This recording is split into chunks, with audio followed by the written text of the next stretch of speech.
Lying on the frozen lake, snowflake caught in her lashes, she was ready to let go.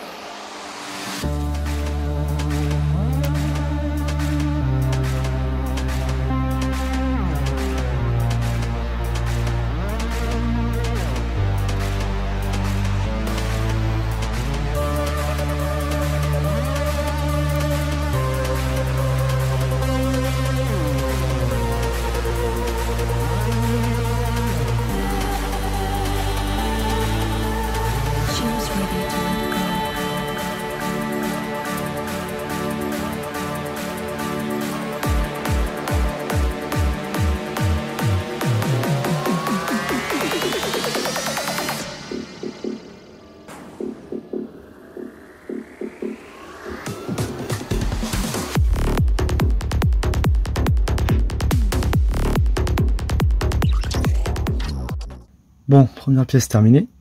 Donc ça c'était juste un essai pour voir les formes et comment allait réagir l'imprimante face à cette pièce. Bon, elle a fait qu'un côté, tout le dessous qui était comme ça en fait, il s'est cassé, trop fin en même temps, 0,5 mm. Elle a pas trop apprécié on va dire. Donc avec ça on va pouvoir tester de mettre le bandeau LED dessus. Donc là entre deux LED ici, et là ça arrive entre deux LED là-bas, parfait. Voilà. Et il y en a 4 normalement sur la ligne, voilà c'est parfait. Après en haut là il y en aura juste une, puis ça va replier, puis là-bas 4, 4, 1 et re-4. Comme ça va utiliser toutes les LED du bandeau finalement, donc les 18 LED, et ça fait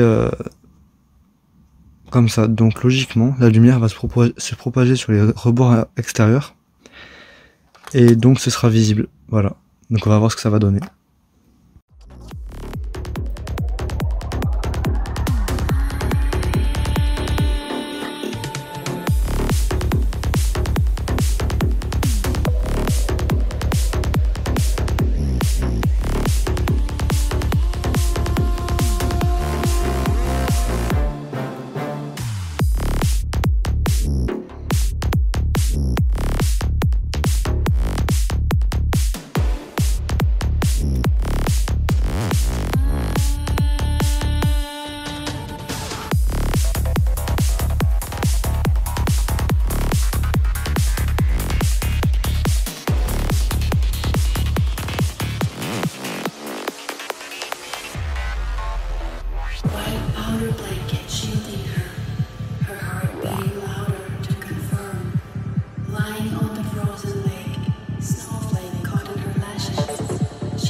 la dernière pièce que j'ai imprimée c'était celle-là, du coup.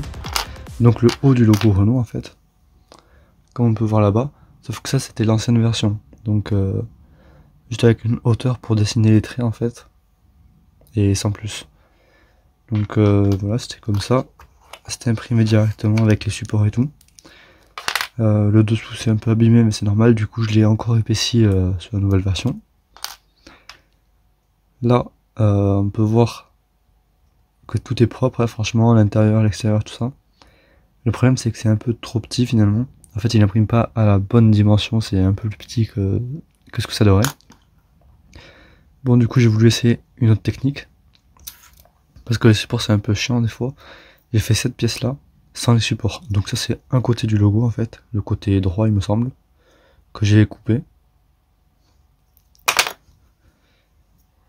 Donc le dessous, bah c'était un morceau de support que j'avais créé en fait sur Fusion 3.6, mais ça sert absolument à rien. Après tout ça, c'était dans le vide, donc ça s'est incurvé finalement. Ça s'est incurvé vers le haut, étrangement, mais bon, du coup c'est pas les bonnes dimensions et c'est un peu dégueulasse. Après, là il y a eu ce mur là, du milieu, qui s'est fait tout seul facilement. Le dessus ici, entre les deux murs, ça s'est fait facilement aussi. Par contre, ce côté-là, le dessus là, c'était un peu plus compliqué. Bon voilà. Après le reste, normal. Donc sur celui-là, j'ai épaissi la hauteur du milieu pour que le bandeau LED puisse passer dedans. Voilà. Et on peut voir du dessus que cette partie-là est plus large que la partie du haut. C'est pour que les LED éclairent ce côté-là en fait et que ce soit vu. Voilà. Donc voilà ce que ça donne une fois branché. Bon, c'est un peu compliqué de tout tenir à une main. Voilà. Donc ça éclaire les bords comme je le voulais finalement. Et j'ai fait une petite nouveauté en fait.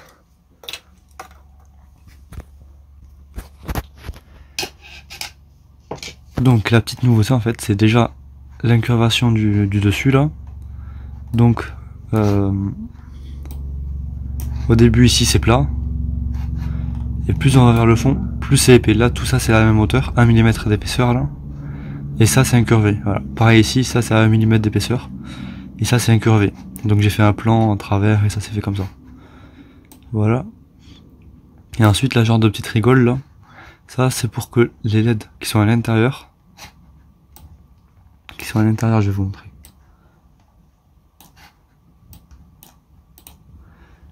Pour que les LED qui sont là puissent éclairer sur ce côté là et donc être vus de par là-bas.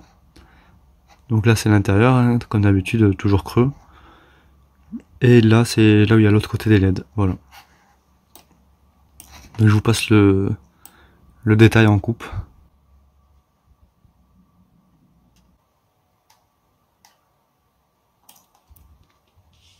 Donc c'est parti, je vais imprimer ça en 3D et en bleu, voilà.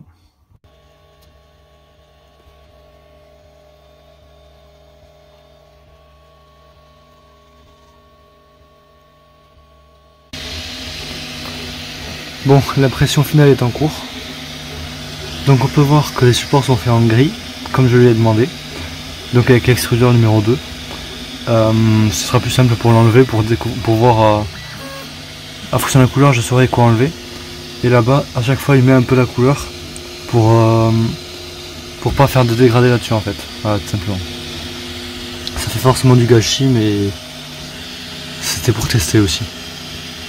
Et le fait de changer la couleur comme ça, je pense que ça va se décrocher plus facilement du coup. Donc c'est pas tout en un bloc, c'est en plusieurs blocs finalement. Donc on verra bien le résultat à la fin. Et tout ce qui est en gris là au milieu, ça je pourrais pas l'enlever parce que ce sera fermé en fait. Donc c'est pas grave. Par contre ce qu'il y a sur les côtés là, le gris des côtés, ça je pourrais l'enlever justement. C'est là que sera le bandeau LED normalement. Voilà. Bon et bien on arrive à la fin. Là c'est le dessus du logo qui sera visible du coup de l'extérieur. La partie réfléchissante. Là. Puis voilà, on arrive à la fin, donc là je suis en train de passer les fils de la voiture. Allez, c'est parti. Me voilà dans la voiture, donc j'ai pas filmé le moment où j'ai passé les fils.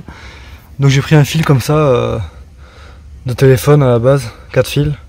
Je vais en utiliser que 2 sur 4. Donc je vais en utiliser un pour le moins, un pour le plus. Et les 2 autres pour peut-être d'autres fonctionnalités plus tard, on verra. Donc j'ai passé ce câble de 4 fils par là. Après bon, j'ai dû démonter la ceinture, tout ça. J'ai cassé des clips, hein, du coup là ça tient plus très bien, il y a du jeu quoi. Donc le fil il passe là, après il suit le chemin de câble qu'il y a de base dans la voiture. Ça suit, ça passe par là, la petite moulure là.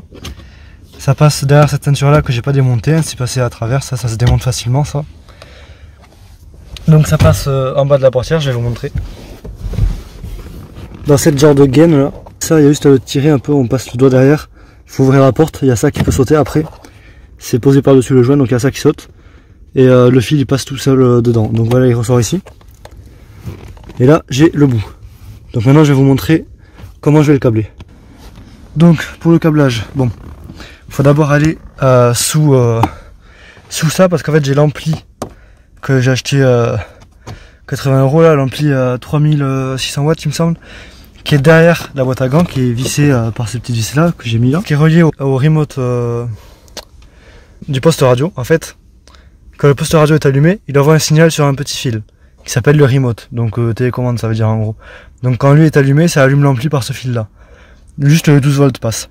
Et j'aimerais que quand j'ai l'autoradio d'allumer, pouvoir allumer le logo Renault à l'arrière. Ce sera un moyen de pouvoir l'éteindre facilement et qui fonctionne seulement quand je roule. Donc il faut aller là-dessous, je vais vous montrer. Bon, pour ça,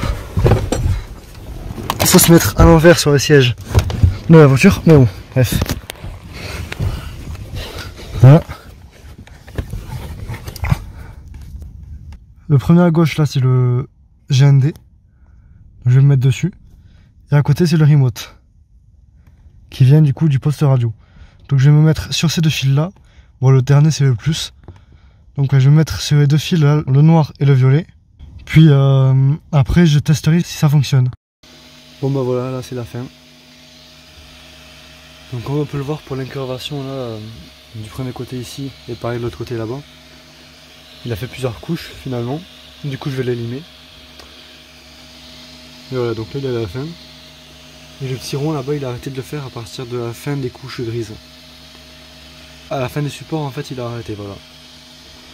Donc voilà, ça fait 5 heures qu'il l'imprime. Il y a 22 grammes de plastique qui sont partis là-dedans finalement. Donc j'espère que ça va bien rendre, voilà. Les fils sont passés dans la voiture. C'est câblé. Il n'y a plus qu'à mettre le bandeau LED dessus. Le coller, je pense que je vais faire au pistolet à colle. Puis le câble dans la voiture, mettre du double face, transparent, et le mettre sur la vitre. Voilà. C'est bon, c'est imprimé. Donc ça c'est toute la perte du coup qu'il y a à cause du fait que j'ai utilisé les 2 extrudeurs en même temps. Donc voilà, ça fait de la matière. Je sais pas si s'il y a moyen de la réutiliser un jour pour refaire du PLA avec, mais du coup je vais le garder quelque part. Et donc là on voit le logo Renault qui est juste magnifique. Après pour la partie incurvée, je sais pas si on le voit bien. Bon, là c'est un peu, ça c'est un peu plus haut que là. Voilà, ça descend comme ça, en travers comme ça. Ouais, vraiment c'est très peu perceptible, hein, mais bon. En tout cas à ce niveau là on voit la différence entre là et là. Pareil là-bas. Donc ça franchement j'en suis content. Bon ensuite là je vais retirer tout ça. Ça je pourrais pas le faire en vidéo parce que c'est compliqué. Donc j'essaie de passer le bandeau LED et je vous montre juste après le résultat. Bon voilà, ça y est, donc le bandeau LED est passé et je l'ai collé au pistolet à colle, hein, du coup. Donc c'était un peu compliqué mais en vrai ça va se passer. Et franchement, comparé au logo Peugeot qui faisait un peu de lumière sur les côtés, je trouve celui-là il rend beaucoup mieux, franchement. Je sais pas ce que vous en pensez, mais ouais, il est magnifique. Même de dos du coup on le voit. Donc j'aurai ça dans la vitre arrière, ce qui fait que je verrai le logo même de l'intérieur de la voiture. Voilà. Donc c'est parti, je vais l'installer. Premier test. Donc là il y a le contact. Le poste radio est allumé. Donc c'est bon. Le logo s'allume aussi. Donc ouais, si j'éteins le poste radio, ça s'éteint aussi. Et si je le rallume, ça s'allume avec. Oh, c'est trop bien. Franchement, c'est magnifique. Bon, bien voilà, ça y est. Voici le résultat final.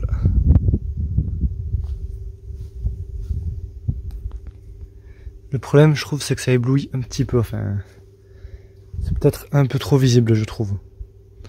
Donc, je risque d'y mettre un morceau de plastique transparent que je vais poser dessus, que je vais coller pour éviter de trop éblouir. Puis ça répartira un peu mieux la lumière. Puis j'essaie de vous montrer si j'arrive à faire mieux. Bon, nous sommes le lendemain. Quand j'avais dit que ça c'était trop lumineux pour la nuit en fait, bon c'est vrai, c'est clair. J'ai pris un intercalaire bleu un peu transparent pour tester, ainsi qu'un autre truc transparent bleu pour tester aussi. Bon, on voit la différence entre les deux. Il y en a un, il y a tout qui passe à travers, et l'autre ça fait un peu plus flou, et il y a un peu moins ce qui passe à travers. Bon, sur la vidéo on voit pas hyper bien, mais en vrai ça se voit de ouf. Donc ouais, celui-là c'est trop transparent, il n'y a pas moyen. Par contre celui-là, une fois qu'il est installé, ça n'éblouit personne, et en plus ça fait propre. Par contre on voit plus le logo Renault à l'intérieur, qui était pourtant très joli, incurvé et tout. Donc ce que j'ai fait, j'ai pris cet intercalaire, j'ai découpé l'extérieur en mettant le logo dessus comme ça, j'ai découpé l'extérieur, approximativement. Puis après j'ai découpé l'intérieur, aussi approximativement, mais morceau par morceau. Et maintenant il s'enclenche parfaitement sur le logo, vu qu'il dépasse un peu. Et ça va se coller contre la partie arrière là, qui était censée réfléchir la lumière. Et là je vais mettre des points de colle au pistolet à colle à l'intérieur ici là. Et puis normalement ça devrait rendre bien. Et après je pourrais mettre tout simplement du double face sur cette partie là et cette partie là, donc les deux plus hautes parties, pour la mettre sur la vitre. Allez, c'est parti. Bon, bien voilà, le fil est passé. Le fil est passé, le logo est collé avec deux morceaux de double face transparent. Donc voici le résultat depuis l'intérieur, donc ça fait un peu de lumière. La nuit ça se voit un peu, mais ça n'éclaire pas hein, non plus. Et là, le résultat de l'extérieur. Voilà.